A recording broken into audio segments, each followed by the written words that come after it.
Dinner rolls. These rolls are so soft.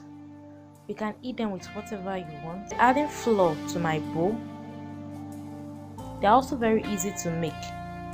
Adding flour to my bowl. Next, I'll be adding butter. You can use margarine too. Next, I'll be adding sugar. The measurement is in your notes. Then salt to one side of the bowl and yeast to the other side of the bowl. Like I said in previous video, yeast and salt shouldn't be placed together because salt kills yeast. Now I'll be adding my milk, my egg. This recipe does not use water. And I'm going to be mixing with my hand. Now for your yeast dough, if the weather is very cold, you use lukewarm milk or water when making your dough. Not hot water, not water that is going to hurt your finger when you touch it, but lukewarm. But for hot season, you use very cold water or milk or yogurt, depending on what your recipe asks for. Now I'm going to grease my work surface with vegetable oil. You can use any cooking spray, and I'm going to transfer my rough dough to it, and I'm going to knead. I'll be kneading for 7 minutes at a stretch, and this is how I knead with my hand when working with my yeast dough. I'm going to be slamming this against my work surface while kneading.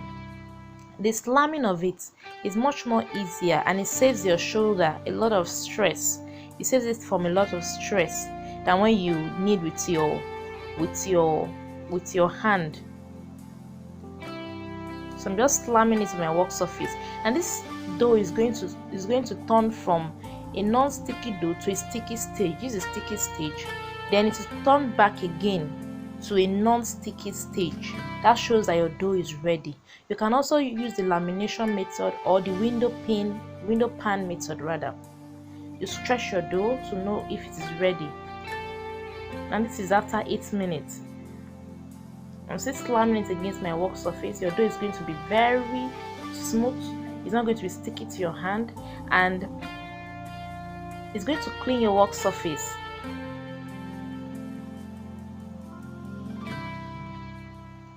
Don't add extra flour if you are going to be greasing your work surface.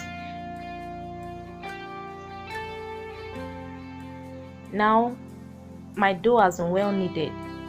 I'm going to grease my pan with a cooking spray or vegetable oil. Make sure you're greasing every part. I'm using a round size 10 pan for this.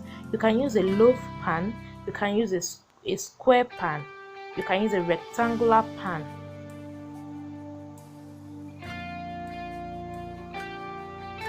I'm going to be weighing this dough. I'll be cutting and weighing it 50 grams each. That is, each of my dinner balls or dinner roll is going to weigh 50 grams each. But this recipe gives me 12 dinner rolls. If you double the recipe, you're going to have 24 dinner rolls. That is, if you weigh them 50 grams each. I use a digital scale to weigh because it's much more accurate when weighing. If you don't have digital scale, you can just cut it into equal portion, but it's not going to be as accurate as when you weigh it. Once you weigh them, I'm going to be molding them into a tight ball, just like this. Tight, smooth ball. I'll be sealing the bottom, and I'm going to be placing this in my pan, my greased pan. Now, unlike your other dough, you don't need to proof this first before apportioning them or before weighing them. You just knead and then apportion or weigh. Now once that's done, make sure you leave a space in between. Then I cover it with a tea towel to allow it proof for 1 hour. This is how it looks like after an hour. Now I'm going to be brushing this with my milk and egg glaze. The recipe of this is in your notes. Just grease it slightly. Make sure you're not over greasing them. You don't want your glaze dripping at the side. You just want it to reflect at the top. This gives it that golden look once it's baked. Now I'm going to cover this with a foil.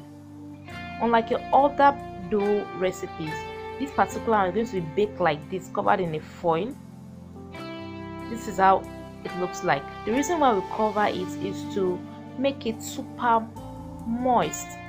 The covering of foil creates a steam. Once it's out of the oven immediately like this, you grease the top of it with butter to soften the dough more. And look at how soft these doughs are. 5 minutes before this is baked, you remove the foil so that the top of it gets baked too. And so the base, and now your dinner rolls are ready.